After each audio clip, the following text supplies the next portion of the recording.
Durante la década de los 50 se producen fuertes transformaciones sociales y culturales que influirían en la literatura peruana de esta generación, tales como la migración a la ciudad de los campesinos de los Andes, la mejora de las vías de comunicación e infraestructura durante el gobierno de Odría, así como el empobrecimiento de las haciendas con la consiguiente pérdida del gamonal andino. Hoy en Recursos para Aprender, literatura contemporánea del Perú. La literatura de la década de 1950 nos presenta la novela urbana, la cual se caracterizó por mostrar al hombre frente a los problemas de las grandes ciudades, tales como el crecimiento constante de la población, las frustraciones del fracaso y el ambiente de las masas, entre otros.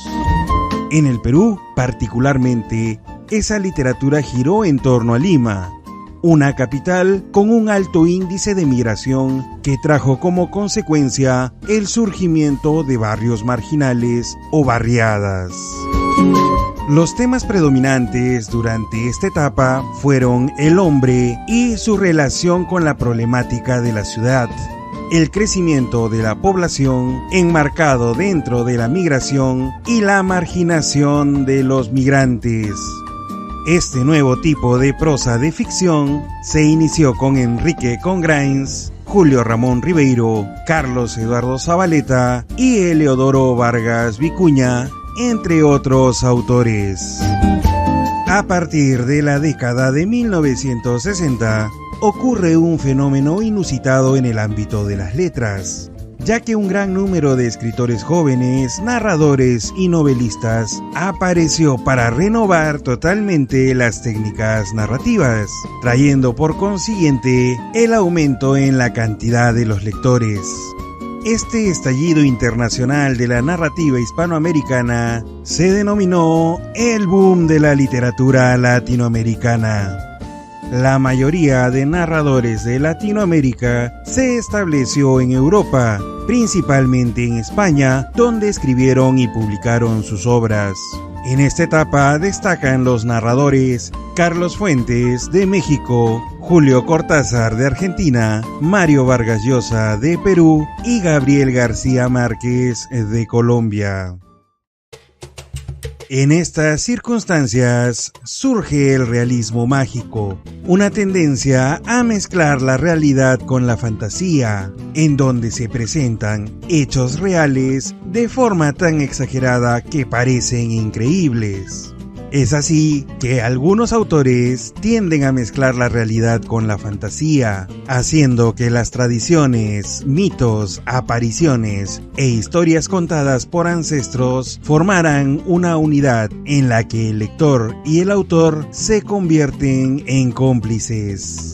Esta nueva narrativa se deja llevar por la imaginación y la libertad, siendo de temática variada y libre, en donde el héroe se caracteriza por ser un hombre común, indefenso, desorientado y alienado. La lectura de este tipo de narrativa es dinámica e invita al lector a crear el final y a ser partícipe de esta nueva realidad. En la década de los años 60 y 70, los escritores intentaron definir lo esencial de nuestros pueblos. Se dice, por lo tanto, que hubo una mayor identidad con la realidad latinoamericana. En este sentido, el boom latinoamericano posee como características relevantes la creatividad y la originalidad, en donde los escritores determinaron que su modelo fuera la imaginación. Las técnicas estuvieron basadas en la palabra, radicando en la singularidad de su producto, en la profunda devoción por la palabra y el tratamiento del lenguaje.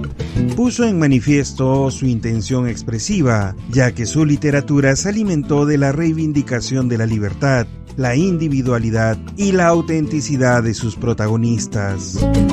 De esta manera, la narrativa urbana predomina por sobre la narrativa regionalista e indigenista, debido al ferviente deseo de escribir sobre la nueva ciudad, apoderada por las migraciones campesinas.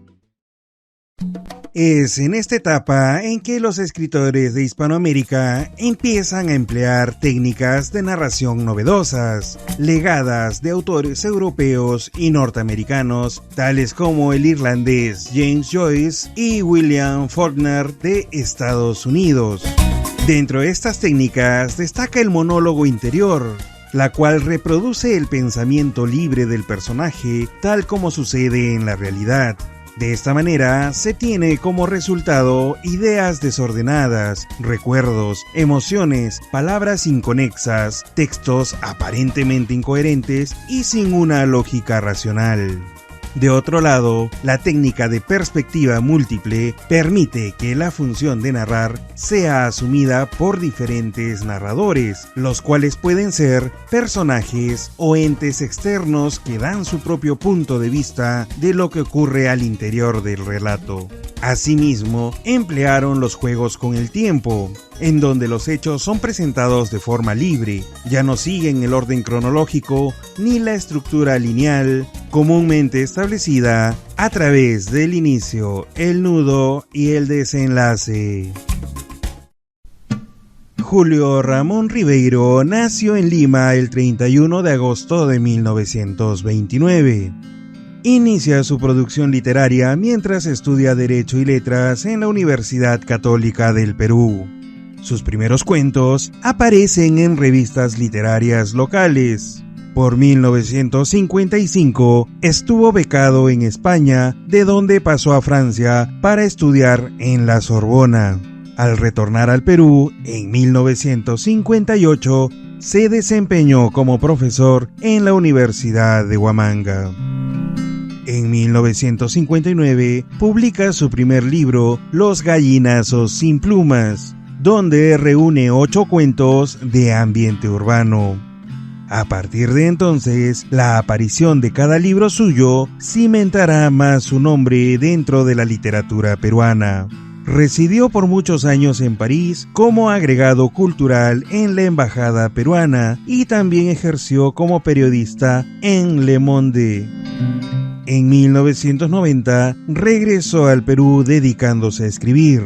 En agosto de 1994 le fue concedido el premio Juan Rulfo, que lo consagró a nivel internacional. Sin embargo, fallece el 4 de diciembre del mismo año debido a afecciones pulmonares.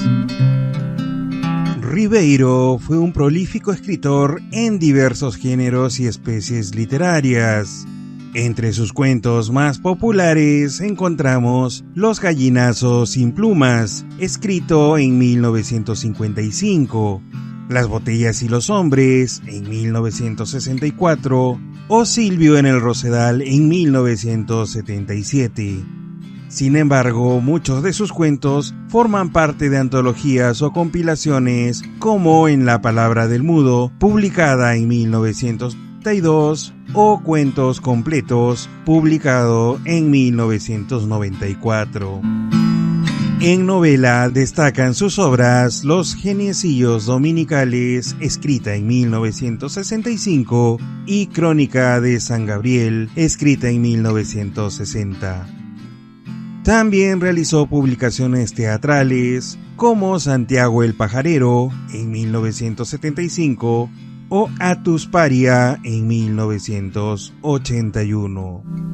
Sus obras se caracterizaron por escribir de forma sencilla sobre la realidad social peruana de la década del 50 hacia adelante, época de cambios en la sociedad limeña por el problema de la migración, el surgimiento de las barriadas y la marginación de todo tipo.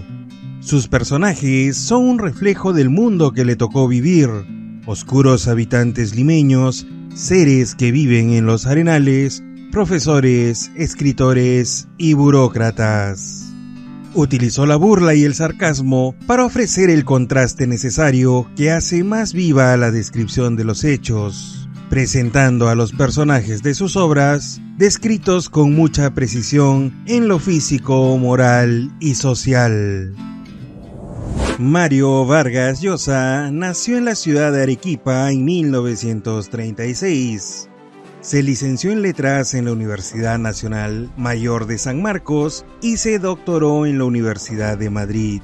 En 1952 estrenó un drama y publicó un libro de relatos en 1958, por lo que recibió el premio Leopoldo Alas. Se considera que su carrera literaria comienza con la aparición de la novela La ciudad y los perros, con la que obtiene el premio Biblioteca Breve en 1962 y el de la Crítica en 1963. Luego escribió La Casa Verde en el año de 1965, obra con la que obtuvo el Premio Nacional de Novela y el Premio Rómulo Gallegos a la mejor novela en lengua española. En 1996 aúna su actividad como escritor a la de académico de la Real Academia. Fue galardonado con muchos reconocimientos. Sin embargo, su mayor logro lo obtiene en el año 2010, en el que gana el Premio Nobel de Literatura en reconocimiento a su trayectoria literaria. La prolífica obra del escritor peruano Mario Vargas Llosa puede clasificarse en 3 etapas según sus características. En su primera etapa literaria se puede apreciar con mayor notoriedad los rasgos heredados del boom latinoamericano y en donde destacan las obras La ciudad y los perros en 1963, La Casa Verde en 1965 y Conversación en la Catedral en el año de 1969. Por otra parte, en su segunda etapa se evidencia un estilo mucho más personal y en donde pone en práctica nuevas técnicas narrativas. Tal es el caso de Pantaleón y las visitadoras, escrita en el año de 1973, y La tía Julia y el escribidor en 1981. Posteriormente, en su tercera etapa, muestra un mayor interés por los temas políticos de países latinoamericanos, sus gobiernos y la sociedad, a los cuales se aproxima desde una perspectiva burguesa para cuestionarlos. Tal es el caso de La guerra del fin del mundo en 1981, Lituma en los Andes en 1993, El pez en el agua escrita el mismo año y La fiesta del chivo en el año 2001. El particular estilo de Vargas Llosa es básicamente realista y a veces regionalista. Sus obras reflejan la convulsa realidad social peruana y en algunos casos latinoamericana, la cual se encuentra sacudida por conflictos de tipo étnico, sexual, moral y religioso. Es muy usual en él incorporar las técnicas narrativas más innovadoras de la novela contemporánea, como la multiplicidad de focos narrativos, el montaje de planos espaciotemporales, efectos expresionistas y el monólogo interior, entre otros. En la última parte de su obra narrativa se entremezclan las novelas, cuyo tema es esencialmente político, con las más ligeras de corte detectivesco. Es importante tener en cuenta que Mario Vargas Llosa ha escrito además libros de crítica literaria, obras teatrales e incontables páginas periodísticas en diversos lugares del mundo. Hasta aquí el video de la literatura narrativa contemporánea del Perú. Yo soy Jorge y nos vemos en el próximo video.